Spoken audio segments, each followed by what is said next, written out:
போல் பாக்கிய செல்வம் புவியில் இல்லையே.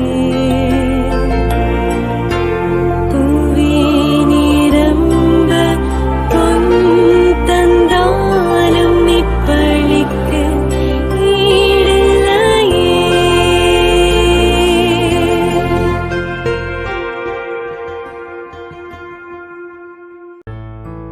திருப்பலி ஒளிபரப்ப உதவுபவர்கள் டி. ஜோசப் ராஜ், நாகர்கோவில். குடும்பத்திற்கு இறைவன் செய்த அனைத்து நன்மைகளுக்கும் ஆசீர்வாதங்களுக்கும் நன்றியாகவும், குடும்ப கருத்துக்கள் நிறைவேறவும் மற்றும் தொடர்ந்து நல்ல உடல் உள்ள சுகமும் இறையாசிரும் வேண்டி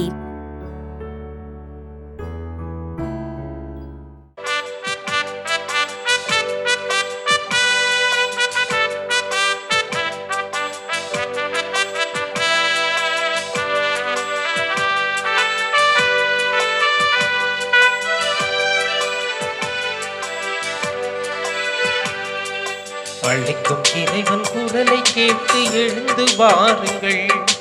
அனைத்தும் அவரில் சங்கமமாக விரைந்து வாருங்கள். அழைக்கும் இறைவன் குரலை கேட்டு எழுந்து வாருங்கள். அனைத்தும் அவரில் சங்கமமாக விரைந்து வாருங்கள். பலி செலுத்திடவே பலன் அடைந்திடவே, பலி செலுத்திடவே பலன் அடைந்திடவே, படைத்த தேவன் புகழ் பரப்ப பணிந்து வாருங்கள். அழைக்கும் இறைவன் குரலை கேட்டு எழுந்து வாருங்கள். தந்தை மகன் தூயாவியாரின் பெயராலே ஆமென். நம் ஆண்டவராகிய இயேசு கிறிஸ்துவின் அருளும் கடவுளின் அன்பும் தூயாவியாரின் நட்புறவும் உங்கள் அனைவரோடும் இருப்பதாக. ஆன்மாவோடும் இருப்பதாக. நான் யாரை நேசிக்கின்றேனோ, எதை நேசிக்கின்றேனோ அதுவாகவே நான் மாற்றம் பெறுகின்றேன்.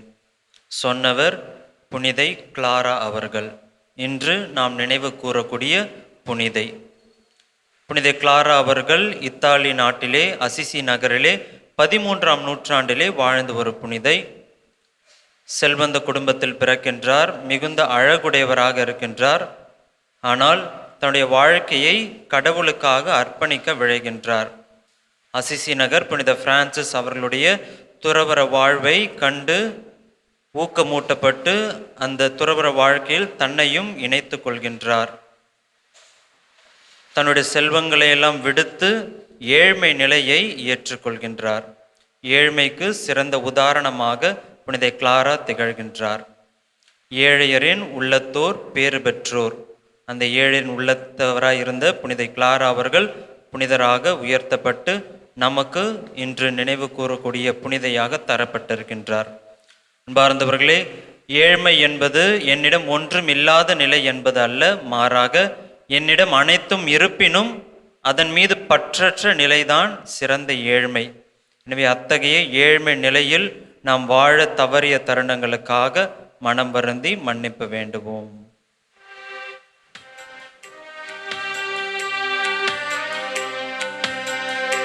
கருணை காட்டும் அன்பு தெய்வமே, எனக்கு கருணை காட்டும் அன்பு தெய்வமே, கருணை காட்டும் அன்பு தெய்வமே, எனக்கு கருணை காட்டும் அன்பு தெய்வமே. 100 ஆட்டில் 1 போனால் நொறுங்கும் உந்தன் இதயம், 100 ஆட்டில் 1 போனால் நொறுங்கும் உந்தன் இதயம். அந்த ஒரு ஆட்டினை போல் என்னை ஏற்றுக்கொள்ளுமே, அந்த ஒரு ஆட்டினை போல் என்னை ஏற்றுக்கொள்ளும்.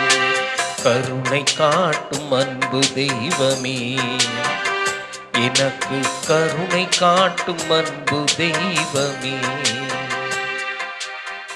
எல்லாம் வல்ல இறைவன் நம் மீது இரக்கம் வைத்து நம் பாவங்களை மன்னித்து நம்மை நிலை வாழ்வுக்கு அழைத்து செல்வாராக. ஆமென். மன்றாடுவோமாக.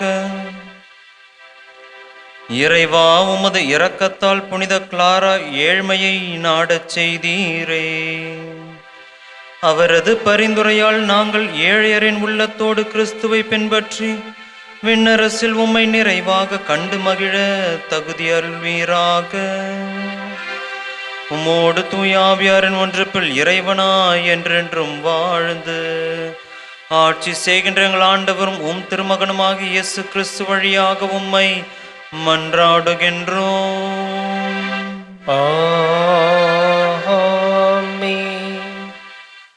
இறைவாக்கினர் எசேக்கியேல் நூலிலிருந்து வாசகம். அதிகாரம் 2, இறைவார்த்தைகள் 8 அதிகாரம் 3 இறைவார்த்தை 4 முடிய. ஆண்டவர் கூறுவது: நீயோ மானிடா, நான் உனக்கு சொல்வதை கேள். அந்த கலக வீட்டாரைப் போல் நீயும் கலகக்காரனாய் இருந்து விடாதே. உன் வாயை திறந்து நான் உனக்கு தருவதை தின்றுவிடு என்றார். அப்போது என்னை நோக்கி ஒரு கை நீள்வதை கண்டேன். அதில் சுருளேடு ஒன்று இருந்தது. அவர் அச்சுருளேட்டை என் முன் விரித்தார். உள்ளும் புறமும் எழுதப்பட்டிருந்த அதில் கதறல்களும் புலம்பல்களும் கேடுகளும் எழுதப்பட்டிருந்தன. அவர் என்னை நோக்கி, மானிடா, நீ காண்பதை தின்றுவிடு. இச்சுருளேட்டை தின்றபின் இஸ்ரேல் வீட்டாரிடம் போய் பேசு என்றார். நானும் என் வாயை திறக்க அவர் அச்சுருளேட்டை எனக்கு தின்ன கொடுத்தார். மேலும் அவர் என்னை நோக்கி, மானிடா, நான் உனக்கு தருகின்ற இச்சுருளேட்டை தின்று உன் வயிற்றை நிரப்பு என்றார். நானும் தின்றேன். அது என் வாயில் தேன் போல இனித்தது. மேலும் அவர் என்னை நோக்கி, மானிடா, புறப்படு, இஸ்ரேல் வீட்டாரிடம் போய் என் சொற்களை அவர்களுக்கு எடுத்து கூறு என்றார். ஆண்டவரின் அருள்வாக்கு. இறைவனுக்கு நன்றி.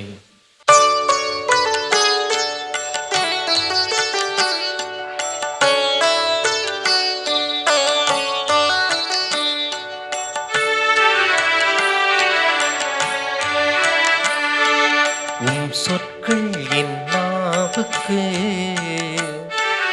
இத்துணை இனிமையானவை. சொற்கள் என் நாவுக்கு இத்துணை இனிமையானவை.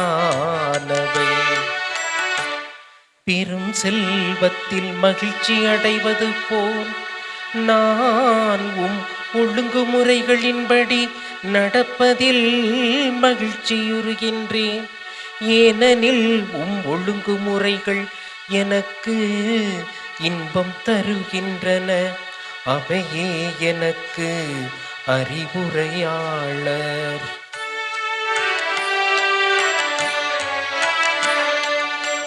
சொற்கள் என் நாவுக்கு இத்துணை இனிமையானவை.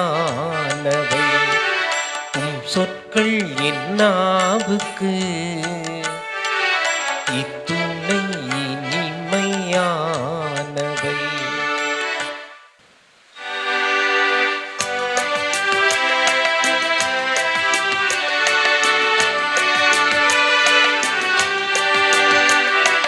அல்லேலூயா, அல்லேலூயா, அல்லேலூயா, அல்லேலூயா, அல்லேலூயா, அல்லேலூயா. என் நுகத்தை உங்கள் மேல் ஏற்றுக்கொண்டு என்னிடம் கற்றுக்கொள்ளுங்கள். நான் கனிவும் மனத்தாழ்மையும் உடையவன் என்கிறார் ஆண்டவர். அல்லேலூயா, அல்லேலூயா, அல்லேலூயா. ஆண்டவர் உங்களோடு இருப்பாராக. உம்மான்மாவோடும் இருப்பாராக. மத்தேயு எழுதிய தூய நற்செய்தியிலிருந்து வாசகம். ஆண்டவரே, மாட்சி உமக்கே. அதிகாரம் 18, இறை வசனங்கள் 1 முதல் 5 மற்றும் 10 முதல் 14 முடிய. அக்காலத்தில் சீடர்கள் இயேசுவை அணுகி, விண்ணரசில் மிக பெரியவர் யார் என்று கேட்டார்கள். அவர் ஒரு சிறு பிள்ளையை அழைத்து அவர்கள் நடுவில் நிறுத்தி பின்வருமாறு கூறினார்: நீங்கள் மனம் திரும்பி சிறு பிள்ளைகளைப் போல் ஆகாவிட்டால் விண்ணரசில் புகமாட்டீர்கள் என உறுதியாக உங்களுக்கு சொல்கிறேன். இந்த சிறு பிள்ளையைப் போல தம்மை தாழ்த்தி கொள்பவரே விண்ணரசில் மிக பெரியவர். இத்தகைய சிறு பிள்ளை ஒன்றை என் பெயரால் ஏற்றுக்கொள்பவர் எவரும் என்னையே ஏற்றுக்கொள்கிறார். இச்சிறியோருள் ஒருவரையும் நீங்கள் இழிவாக கருத வேண்டாம். கவனமாயிருங்கள். இவர்களுடைய வானதூதர்கள் என் விண்ணக தந்தையின் திருமுன் எப்பொழுதும் இருக்கின்றார்கள் என நான் உங்களுக்கு சொல்கிறேன். ஏனெனில் மானிட மகன் நெறி தவறியோரை மீட்கவே வந்தார். இந்த நிகழ்ச்சியை பற்றி நீங்கள் என்ன நினைக்கிறீர்கள்? ஒருவரிடம் இருக்கும் 100 ஆடுகளுள் ஒன்று வழி தவறி அலைந்தால் அவர் 99 ஆடுகளையும் மலைப்பகுதியில் விட்டுவிட்டு வழி தவறி அலையும் ஆட்டை தேடிச் செல்வார் அல்லவா? அவர் அதை கண்டுபிடித்தால் வழி தவறி அலையாத 99 ஆடுகளையும் பற்றி மகிழ்ச்சி அடைவதை விட வழி தவறிய அந்த ஒரு ஆட்டை பற்றியே மிகவும் மகிழ்ச்சி அடைவார் என உறுதியாக உங்களுக்கு சொல்கிறேன். அவ்வாறே இச்சிறியோருள் ஒருவர் கூட நெறி தவறி போகக்கூடாது என்பதே உங்கள் விண்ணக தந்தையின் திருவுளம். ஆண்டவரின் அருள்வாக்கு. கிறிஸ்துவே உமக்கு புகழ். விண்ணரசில் மிக பெரியவர் யார்? இன்றைய உலகிலும் இந்த கேள்விதான் பிரதானமாக இருக்கின்றது. மனிதர்களை மதிப்பிடுவதும் இத்தகைய கேள்விகளால் தான். யார் பெரியவர்? யாருக்கு அதிக அதிகாரம்? யார் முதலிடம்? யாருக்கு அதிக மரியாதை? சம்பளம் எவ்வளவு? படிப்பு என்ன? பதவி என்ன? அழகு எப்படி? சமூகத்தில் அந்தஸ்து என்ன? வலைதளங்களில் எத்தனை ஃபாலோவர்ஸ், எத்தனை இன்ஃப்ளூயன்ஸ் என்று ஒப்பீடு செய்து யார் பெரியவர் என தீர்மானிக்கக்கூடிய உலகில் நாம் வாழ்ந்து கொண்டிருக்கின்றோம். ஆனால் இயேசு இன்று முற்றிலும் வேறு ஒரு அளவுகோலை முன்னிறுத்துகின்றார். சிறியவர்களாய் இருப்பவர்களே பெரியவர்களாய் இருப்பர். ஏனென்றால் சிறியவர்களின் வானதூதர் விண்ணகத்தில் என் தந்தையின் திருமுகத்தை எப்போதும் காண்கிறார்கள் என்று இயேசு இன்றைய நற்செய்தியில் சொல்கிறார். சிறியவராக இருந்தால் இந்த உலகம் என்னை தேடாது, என்னை நாடி வராது என்பது பல நேரத்தில் நம்முடைய கவலையாக இருக்கின்றது. ஆனால் இங்குதான் இயேசு தொலைந்து போன ஆடு நிகழ்வை முன்வைக்கிறார். ஆடு மேய்ப்பனை தேடவில்லை, மேய்ப்பன் தான் ஆட்டை தேடிச் செல்கிறார். நாம் இறைவனை தேடுவதற்கு முன்பே இறைவன் நம்மை தேடுகின்றார். தொடக்க நூலில் வாசிக்கின்றோம், ஆதாம் பாவம் செய்த பிறகு கடவுள் கேட்ட கேள்வி, நீ எங்கே இருக்கிறாய்? கடவுளுக்கு தெரியாததால் அவர் கேட்கவில்லை.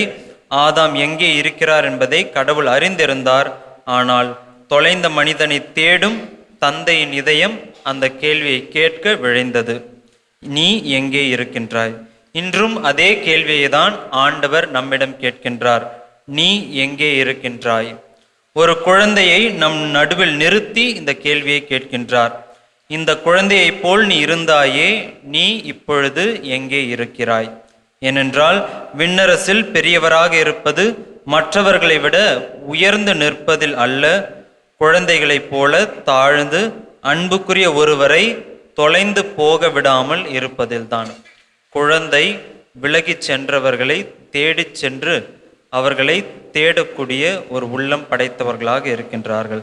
அன்பார்ந்தவர்களே, இன்றைய நற்செய்தி நம்மை ஒரு தனிப்பட்ட கேள்வியோடு விட்டு செல்கின்றது. நான் அந்த தொலைந்த ஆடா அல்லது அந்த ஆட்டை தேடிச் செல்லும் மேய்ப்பனா? சில நேரங்களில் நாமே அந்த ஒரு ஆடாக இருக்கின்றோம். இறைவனிடமிருந்து தொலைந்து போயிருக்கின்றோம். நமது குழந்தை மனதிலிருந்து மாறி இருக்கின்றோம். ஆனால் சில நேரங்களில் நாம் தான் அந்த மேய்ப்பனாகவும் இருக்க அழைக்கப்படுகின்றோம். நம்முடைய குடும்பத்தில் யாரோ ஒருவர் தொலைந்து போயிருக்கலாம். நம்முடைய நண்பர்களில் ஒருவர் நம்மை விட்டு விலகி இருக்கலாம். குழந்தை அன்புக்காக ஏங்கி கொண்டிருக்கலாம். ஒருவரை நாம் பல ஆண்டுகளாக பேசாமல் இருக்கலாம். அப்போது இயேசு நம்மிடம் சொல்கின்றார், அவர்களை சென்று தேடுங்கள். உலகம் சொல்வது, அவன் இப்படிதான், அவனை விட்டுவிடு, அவனை கண்டு கொள்ளாதே என்று. ஆனால் இயேசு சொல்வது, அவன் இன்னும் என்னுடையவன், அவனை நீ தேடிச் செல். நம்முடைய மனதில் அந்த ஒரு மனிதரை நம் கண்முன் கொண்டு வருவோம். நம்மை விட்டு விலகிச் சென்ற, நம்மிடம் சண்டை போட்டு நம்மிடம் பேசாமல் இருக்கும், நம்மை விட்டு தொலைந்து போயிருக்கும் அந்த ஒரு நபர், குடும்ப நபராக இருக்கலாம், நண்பர்களாக இருக்கலாம், அல்லது பல நாட்கள் உறவுகளிலிருந்து நம்மோடு கூட இருந்த ஒரு நபராக இருக்கலாம். அந்த மனிதரை நம் கண்முன் கொண்டு வருவோம்.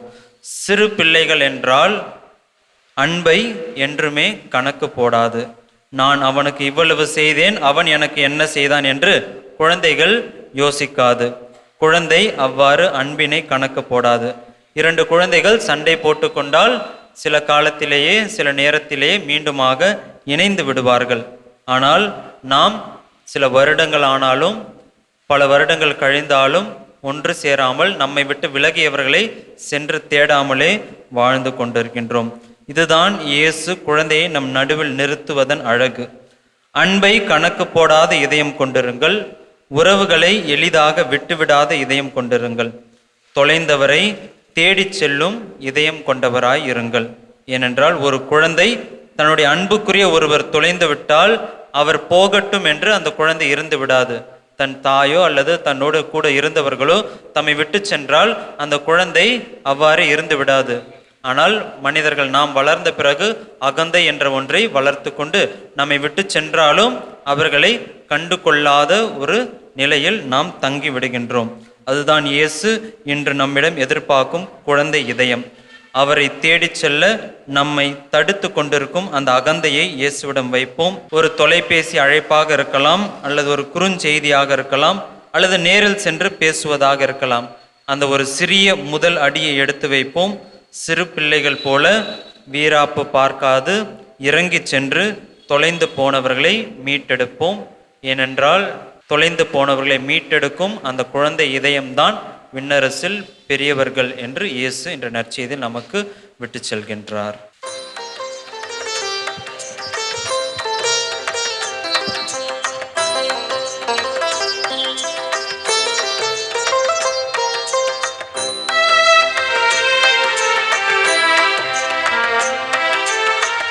இறைவனின் அருள் மொழி கோபுரத்தில் நான் இருளில் தீபங்கள் ஏற்றி வைத்தேன். இறைவனின் அருள் மொழி கோபுரத்தில் நான் இருளில் தீபங்கள் ஏற்றி வைத்தேன். புதுமை நினைவின் அலைகளினால் நான் பூ போல் மனதை அலங்கரித்தேன். இறைவனின் அருள் மொழி கோபுரத்தில் நான் இருவிழி தீபங்கள் ஏற்றி வைத்தேன். அன்புமிக்க சகோதர சகோதரிகளே, என்னுடையதும் உங்களுடையதுமான இப்பலி எல்லாம் வல்ல தந்தையாகிய இறைவனுக்கு ஏற்றதாகும்படி மன்றாடுங்கள். ஆண்டவர் தமது பெயரின் புகழ்ச்சிக்காகவும் ஆட்சிக்காகவும் நமது நன்மைக்காகவும் புனித திரு அவை அனைத்து நலனுக்காகவும் உமது கையிலிருந்து இப்பலியை ஏற்றுக்கொள்வாராக. ஆண்டவரே, கன்னியான புனித கிளாராவில் விளங்கிய உமது வியத்தகு படிப்பினைகளை போற்றி மாண்புக்கு உரிய உம்மை பணிந்து வேண்டுகின்றோம். அதனால் அவருடைய பேறு பயன்கள் உமக்கு உகந்தவையாயிருந்தது போல கடமை உணர்வுடைய எங்கள் ஊழியமும் உமக்கு ஏற்புடையதாயிருந்திட அருள்வீராக. எங்கள் ஆண்டவராகிய கிறிஸ்து வழியாக உம்மை மன்றாடுகின்றோம். ஆமென். ஆண்டவர் உங்களோடு இருப்பாராக. உம்மான்மாவோடும் இருப்பாராக. இதயங்களை மேலே எழுப்புங்கள். ஆண்டவரிடம் எழுப்பியுள்ளோம். நம் இறைவனாகிய ஆண்டவருக்கு நன்றி கூறுவோம். அது தகுதியும் நீதியும் ஆனதே. ஆண்டவரே, தூயவரான தந்தையே, என்றுமுள்ள எல்லாம் வல்ல இறைவா, எந்நாளும் எவ்விடத்திலும் நாங்கள் உமக்கு நன்றி செலுத்துவது மெய்யாகவே தகுதியும் நீதியும் ஆகும். எங்கள் கடமையும் மீட்புக்கு உரிய செயலும் ஆகும். ஏனெனில் விண்ணரசுக்காக கிறிஸ்துவுக்கு தங்களையே அர்ப்பணித்த புனிதர்களில் உமது வியத்தகு பராமரிப்பை கொண்டாடுவதும் உம்மை போற்றி புகழ்வதும் தகுமே. உமது இந்த பராமரிப்பினால் நீர் மனிதரை தொடக்கத்தில் இருந்த புனித நிலைக்கு மீண்டும் அழைத்துச் செல்கின்றீர். புத்துலகில் கிடைக்க இருக்கும் அருள் கொடைகளை இவ்வுலகிலேயே பெற்று அனுபவிக்க அவர்களை வழிநடத்துகின்றீர். ஆகவே புனிதர் வானதூதர் அனைவரோடும் சேர்ந்து நாங்கள் உம்மை புகழ்ந்தேத்தி முடிவின்றி சொல்வதாவது: தூயவர் தூயவர் தூயவர், வான்படிகளின் கடவுளாம் ஆண்டவர். விண்ணகமும் மண்ணகமும் உமது மாட்சியால் நிறைந்துள்ளன. உன்னதங்களிலே ஓசன்னா. ஆண்டவர் பேரால் வருகிறவர் ஆசை பெற்றவர். உன்னதங்களிலே ஓசன்னா. ஆண்டவரே, நீர் மெய்யாகவே தூயவர், தூய்மை அனைத்துக்கும் ஊற்று. ஆகவே உம்முடைய ஆவியை பொழிந்து இக்காணிக்கைகளை தூய்மைப்படுத்த உம்மை வேண்டுகின்றோம். இவ்வாறு எங்கள் ஆண்டவர் இயேசு கிறிஸ்துவின் உடலும் இரத்தமுமாக எங்களுக்கு இவை மாறுவனவாக. அவர் பாடுபட உளம் கனிந்து தம்மை கையளித்த போது அப்பத்தை எடுத்து நன்றி செலுத்தி அதை பிட்டு தம் சீடர்களுக்கு அளித்து கூறியதாவது: அனைவரும் இதிலிருந்து பெற்று உண்ணுங்கள், ஏனெனில் இது உங்களுக்காக கையளிக்கப்படும் என் உடல்.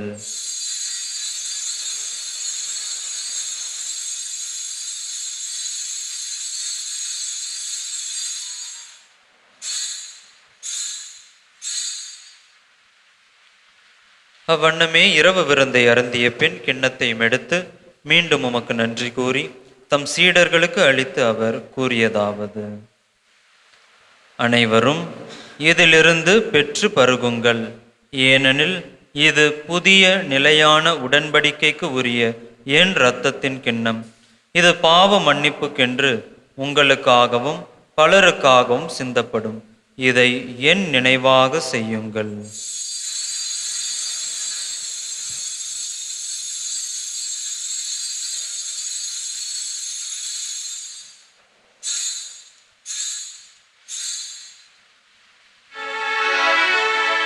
நம்பிக்கையின் மறை பொருள். ஆண்டவரே, நீர் வருமளவும் உமது இறப்பினை அறிக்கையிடுகின்றோம், உமது உயிர்ப்பினையும் எடுத்துரைக்கின்றோம். ஆகவே ஆண்டவரே, நாங்கள் கிறிஸ்துவின் இறப்பினையும் உயிர்ப்பினையும் நினைவு கூர்ந்து வாழ்வுதரும் அப்பத்தையும் மீட்பளிக்கும் கிண்ணத்தையும் உமக்கு ஒப்பு கொடுக்கின்றோம். உம் திருமுன் நின்று உமக்கு ஊழியம் புரிய தகுந்தவர்கள் என எங்களை ஏற்றுக்கொண்டீர். எனவே உமக்கு நன்றி செலுத்துகின்றோம். மேலும் கிறிஸ்துவின் உடலிலும் இரத்தத்திலும் பங்கு கொள்ளும் எங்களை தூய ஆவியார் ஒன்று சேர்க்க வேண்டுமென உம்மை தாழ்மையுடன் மன்றாடுகின்றோம். ஆண்டவரே, உலகெங்கும் பரவியிருக்கும் உமது திரு அவையை நினைவு கூர்ந்தருளும். எங்கள் திருத்தந்தை லியோ, எங்கள் ஆயர் ஜார்ஜ், எல்லா திருநிலையினர் ஆகிய அனைவரோடும் உமது திரு அவை அன்பில் நிறைவு பெறச் செய்தருளும். மேலும் உயிர்த்தெழும் எதிர்நோக்குடன் துயில் கொள்ளும் எங்கள் சகோதரர் சகோதரிகளையும் இறந்தோர் அனைவரையும் இரக்கத்துடன் நினைவு கூர்ந்து உமது திருமுக ஒளியினுள் ஏற்றருளும். எங்கள் அனைவர் மீதும் இரக்கமாயிரும். கடவுளின் கன்னித்தாயான புனித ஆரோக்கியத்தாய், அவருடைய கணவரான புனித யோசேப்பு, புனித திருத்தூதர்கள், இவ்வுலகில் உமக்கு உகந்தவராய் இருந்தோர் ஆகிய புனிதர் அனைவருடனும் நாங்கள் நிலை வாழ்வில் பங்கு கொள்ளும் தகுதி பெற்று உம் திருமகன் இயேசு கிறிஸ்து வழியாக உம்மை புகழ்ந்தேத்தும் வரமருள உம்மை மன்றாடுகின்றோம்.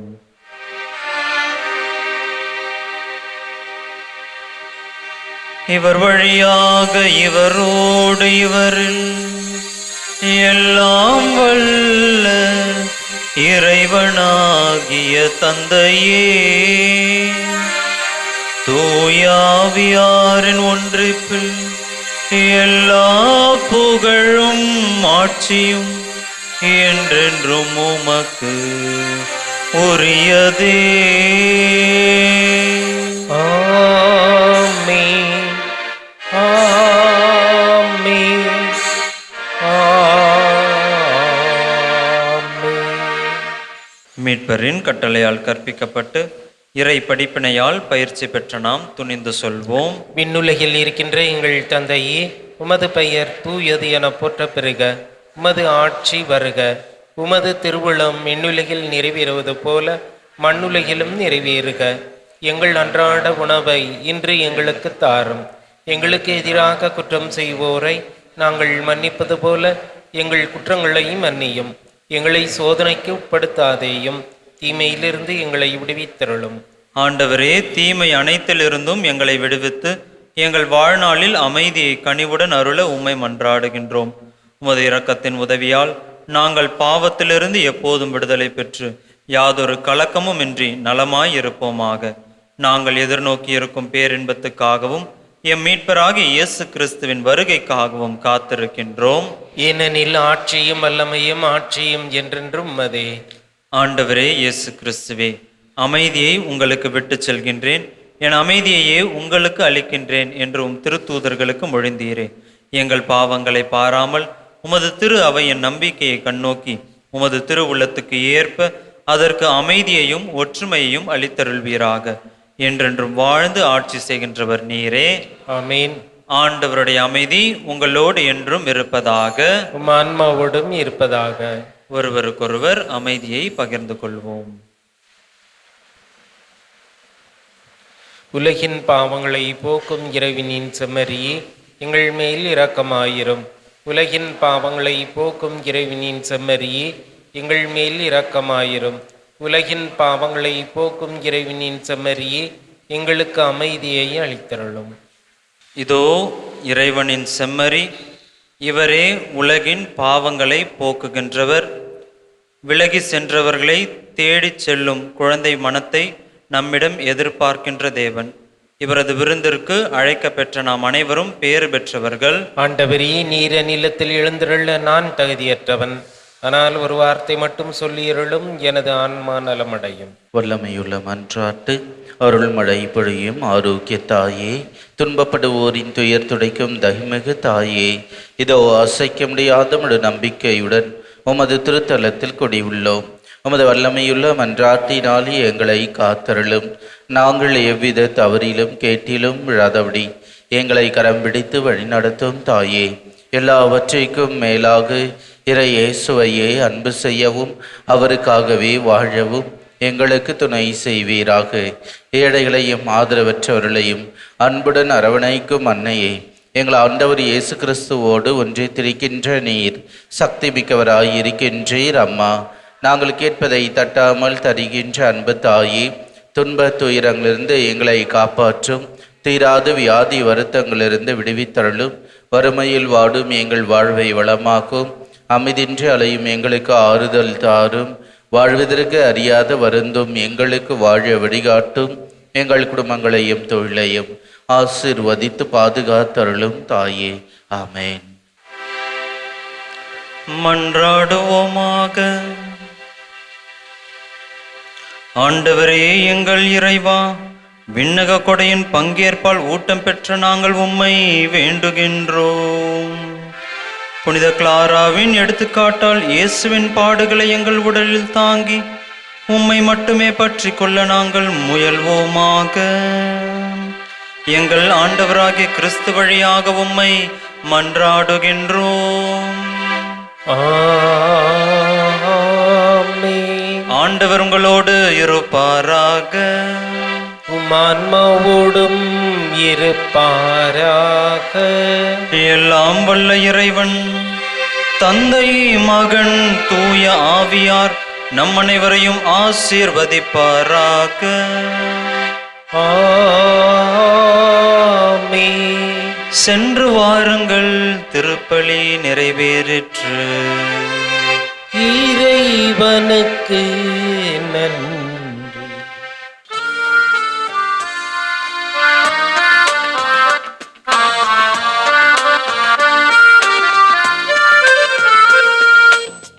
ஆரோக்கியத்தாயே அருள் புரிவாய்.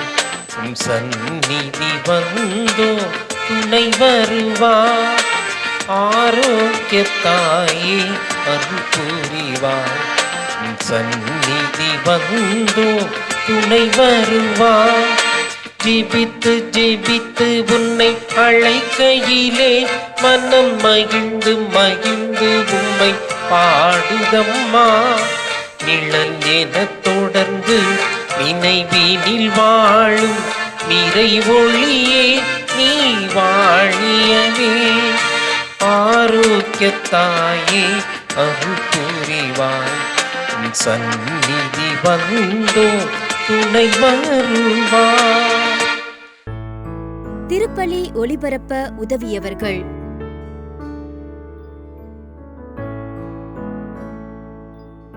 டி. ஜோசப் ராஜ், நாகர்கோவில். குடும்பத்திற்கு இறைவன் செய்த அனைத்து நன்மைகளுக்கும் ஆசீர்வாதங்களுக்கும் நன்றியாகவும், குடும்ப கருத்துக்கள் நிறைவேறவும் மற்றும் தொடர்ந்து நல்ல உடல் உள்ள சுகமும் இறையாசிரும் வேண்டி